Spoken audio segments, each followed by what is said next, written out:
let's talk about modern Israel for a moment. Let's talk about the legal standing. Let's talk about the Balfour Declaration for a minute. Talk about that. Well, the Balfour Declaration came after the Great World War. The war to end all wars. World War I. World War I. That's going to end all wars, right? It's going to end all wars. The big one. Mm-hmm. And in the process of that, the Israelis, the Israelites in Aliyah, having wandered, had positioned themselves very nicely mostly into Northern Europe. And you can say amazing things about their positioning. When the Jews were living outside the land, they thrived. They multiplied in Northern Europe, particularly in Germany. And when that happened, the Jews had forgotten, basically.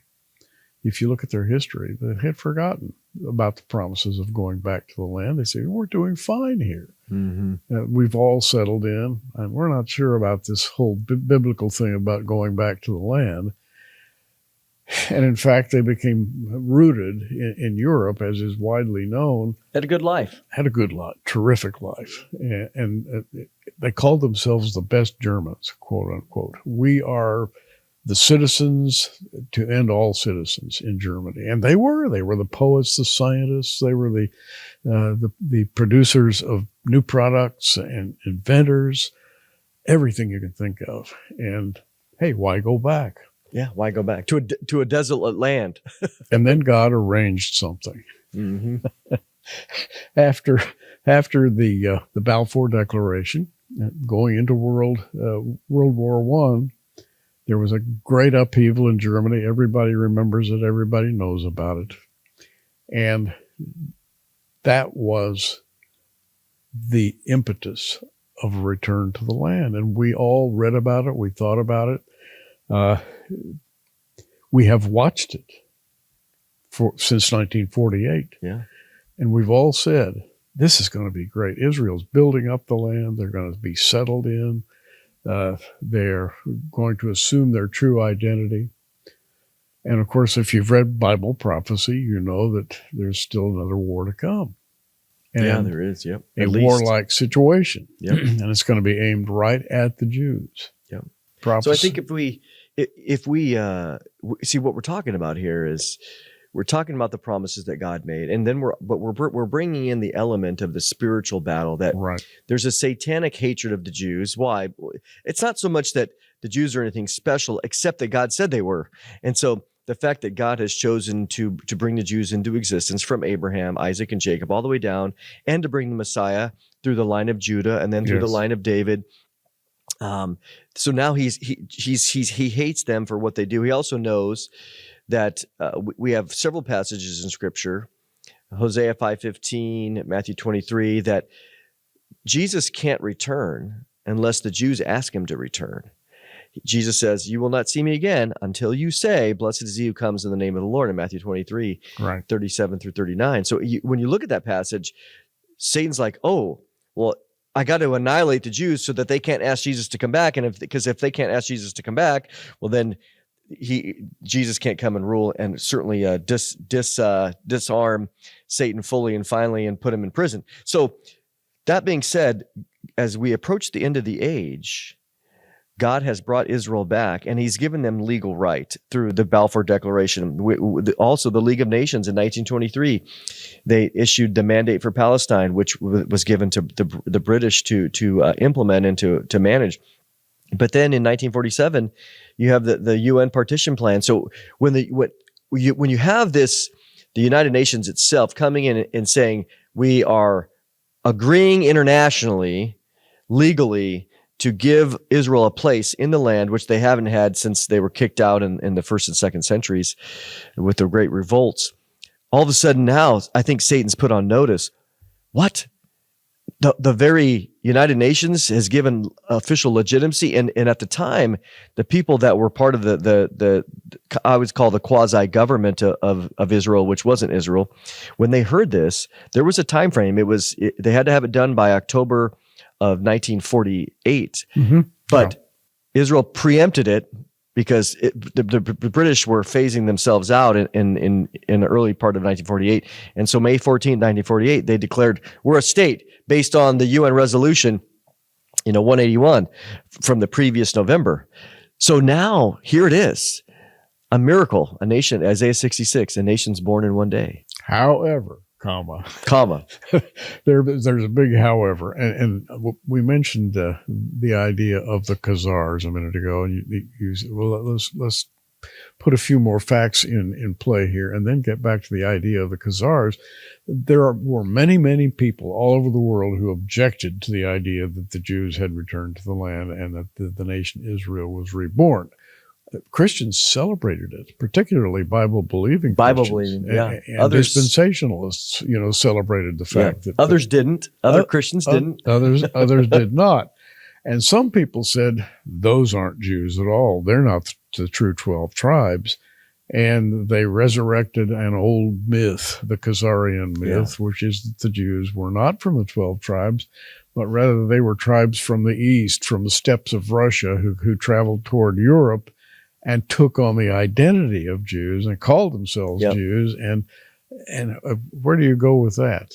I think that a lot of people might not even say, what in the world is that? Well, Khazaria was a nation. It was a very loosely it was a confederation, really what we would say in the area of the Stans, Kazakhstan, Georgia, in the Caspian Sea, the Black Sea area. And it went all the way up, in, as you mentioned, the southern steppes of Russia, went west as far as Ukraine, and then it went east a little bit. So it was a real nation in really the 7th, 8th, and 9th centuries. But what happened was in the 8th century, you have the leadership, the royal class, converting to Judaism. So now you have this influential class converting to Judaism, this empire, and then of course, when you have that, you're going to have multiplication of people. And then, so what people will say is, well, the modern Jews that you see today are just simply converts. They don't have the blood, the genetic blood of Abraham, Isaac, and Jacob in them because they're converts. And so the ones you have today, then they migrated over as the Kazarian Empire went out of existence. They migrated over into Eastern Europe, again, Western Ukraine, Germany, the Ashkenazi group. But you say, okay, no one denies that there was a real group of that converted. But let's put this in context. There's two things that I think are important here, and that is, we know from the book of Acts 17 that Paul was out preaching in synagogues that were all throughout the Roman Empire. So there were Jews spread out everywhere within the Roman Empire. From, I would say, the even prior to the time of Jesus, but at least from then on. And of course, they spread after the dispersion in AD 70 and 135. So there's Jews everywhere, Gary. They're not just limited to the Khazarian era. So even though you have this conversion of the Khazars in this specific area, there were already ethnic Jews in every other part of the world: Spain, Gaul, Britain. I mean, so the fact that all of a sudden now the only Jews left in the world are the Khazarians, that just doesn't make sense historically. They were everywhere, all through Istanbul, all through the northern Africa. And they spoke Hebrew. Yeah, especially in the sense that in the religious way they did. Right. Yeah, but when the Jews came back to the land, you have the Sephardic Jews of the Iberian Peninsula, Spain, Portugal, etc., or all along maybe the northern coast of Africa. So the Jews that came back, are we saying that only one single group, the Kazarian group, came back to the land of Israel? Clearly not. Clearly not. And which brings up the point.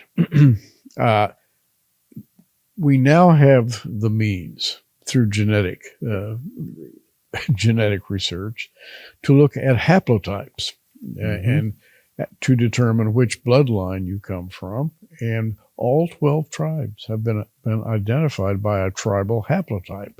So you can have your blood tested and know which tribe you're from, which I think is just amazing, which blows all that mythology That's a good way you said. The DNA evidence blows it right out of the water. And there's no doubt that there are so many who claim to be Jewish today that go back to the Khazars or the Caspian Sea area. We know that's true. But a lot of the others go back to Portugal. They go back to other lines into Western Europe or even Northern Africa or even to the east towards, there's a lot of Iraqi and Iranian Jews from the Babylonian captivity still. So Ethiopia, we have Ethiopian Jews. That has nothing to do with the Khazars, but it's in their genetics clearly to show that is there a Kazarian connection? Yeah, there maybe a few percentage, but the rest of the Israeli population today comes from all over the world. And that's the other key, Gary, is for me, Ezekiel 36, 37, and 38. God says, I will bring them back in the latter days. Yes. And I will bring them back from all the nations that I've scattered. I don't think God is limited by DNA studies to say, I don't know who is a Jew. I don't know who the true genetics are. The fact that God says he will bring back the Jews is enough for me. Case closed. The Jews that are in the land today are the ones that God brought back supernaturally and providentially. And so if God says those are the ones I brought back and I'm calling them Jews, do we really need anything else? We don't. Well, I'm looking at Ezekiel, and Ezekiel 37, that 25 says, referring to the latter days, very carefully laid out in the end chapters of Ezekiel. It says, and they shall dwell in the land that I have given unto Jacob, my servant. And that begins, shall we say, the really beautiful ending of Ezekiel's prophecy, because he goes from there into how the Jews are going to have to fight to keep the land after they return it. And after that, they win the battles. And the kingdom then is described as Ezekiel's prophecy rolls to an end. And so we look at that and we say, well, we know how it ends. We've read the end of the book. We know what's going to happen. And God knows who those tribes are and what he's going to do with them. Yeah, absolutely. Yeah, it's so clear in Scripture. And again, for those listening, there's a lot of confusion out there, and we're trying to provide, some historical but most importantly, biblical. So the question, maybe we can do a little summary here, is that we're asking the question, why do we stand with Israel? Well, we don't stand with Israel because Israel's righteous, just like God said. I mean, we're not picking on them. Israel is just as imperfect as every other nation. But we stand with Israel because of the promises of God. So in reality, we're standing with God. We're standing with God. And if God says, hey, Mondo, if you want to stand with me, I've made this promise in my word to the nation Israel, to Abraham, Isaac, and Jacob. The land is theirs forever. So I brought them back into the land. Did you see that? Yes, they're in the land. I planted them there for a reason. The end game is coming at the end of the age. Therefore, what are you going to do? Well, I'm going to stand with the promises of God that it's not right. As much as we should love the Syrians and the Lebanese and the Palestinians and the Arabs, we come and we say, hey, look, we love you. You need Jesus just like the Jews do. But if you're asking where I stand as it relates to who owns the land, God said, I've given it to this group. So I'm encouraging you, don't fight with God on this. Now, that doesn't mean that they get carte blanche to murder people or whatever. I mean, again, we know that. But the land belongs to Israel. Why? Why do you say? Because God said so. And who's going to challenge God's reasoning? Not I. Not I. And by the way, the whole Bible is built that way. It's built around the single point that God created the heavens and the earth. You go through the entire Bible. He creates a new heavens and new earth. In other words, God has got it pretty well laid out, shall we say. Yeah. All we have to do is learn to read his book. And his book is written in a linear fashion. And we call it Bible prophecy.